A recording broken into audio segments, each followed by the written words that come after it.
45तम आज वार्षिक उत्सव पालन करा छात्री मान हस्टेल शुभारंभ आज शिलान्यास कमी कौन अनुभव दीपांचल माटी आज बीकेएन कॉलेज 45 वर्ष पूर्ण होगा जाऊँगी यही अवसर में वार्षिक उत्सव आयोजन होता ता संगे संगे आमर छात्री निवास पे 100 जन छात्री रहिला भाया गोटे हॉस्टल तैयारी हो तार आज शिलान्यास करा जायछि। दूर दूरांतर आसुथिबा झियो माने ई कॉलेज रही पाठ पढ़िबा पई एटा गोटे सरकार तरफ एटा गोटे तैयारी हला। ये काम को धार्य रखा जायछि 9 मास भितर संपूर्ण करिया पई आमे चेष्टा करिवु जे 9 मास पूर्व केमती आमे ठिकादार को सहयोग करी कामटा को संपूर्ण करने को आ कॉलेज अन्यान्य जो आनुषंगिक उन्नति होगापी जो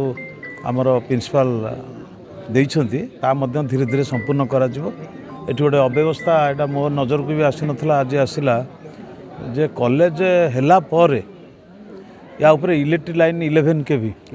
रो जाइछि। एटा आश्चर्य लागुछि से डिपार्टमेंट रे किए तार नियम अच्छी कौन सी महाविद्यालय किंबा स्कूल कौन से शिक्षा अनुष्ठान उपर इलेक्ट्रिक लाइन जाए ना सी कौ समय रही केमिति हला ताकू मध्य मु आज मु इनक्वारी करी ताकू आउ एवं तुरंत लाइन डिपार्टमेंट को कही ये तार को एठू हटा हम जो आमर गेटा भी तैयारी हो पारनी एमती बहुत किसी समस्या अच्छी लाइब्रेरी भी किसी आहरी बही दरकार आ गोटे कॉन्फ्रेंस हॉल हम ये सब पर्यायक्रम एगुड़ा सब संपूर्ण करा ब्लॉक रे प्रथम गिरी को छात्री हॉस्टल करा प्रथम करी तो है आउ गोटे भी हवा जाऊँगी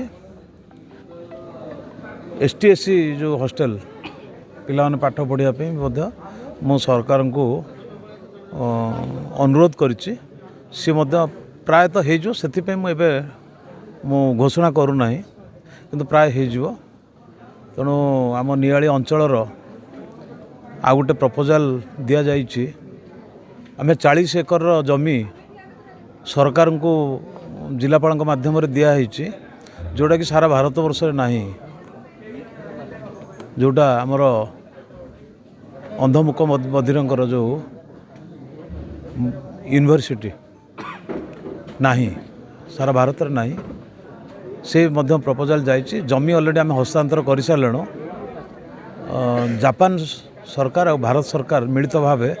कुरांग शासन पाखे ये गोटे यूनिवर्सिटी तैयारी हम तेणु आम नियाली अंचल को गोटे एजुकेशन हब करने चेष्टा चली से चेष्टा अनुसार आम विभिन्न प्रकार सरकार को देचु समय तो लगे निश्चित से समय अनुक्रमे हम आते महाविद्यालय अच्छी जिते स्कूल अच्छी तार मध्य उन्नतिकरण कार्य आरंभ हो जाइए।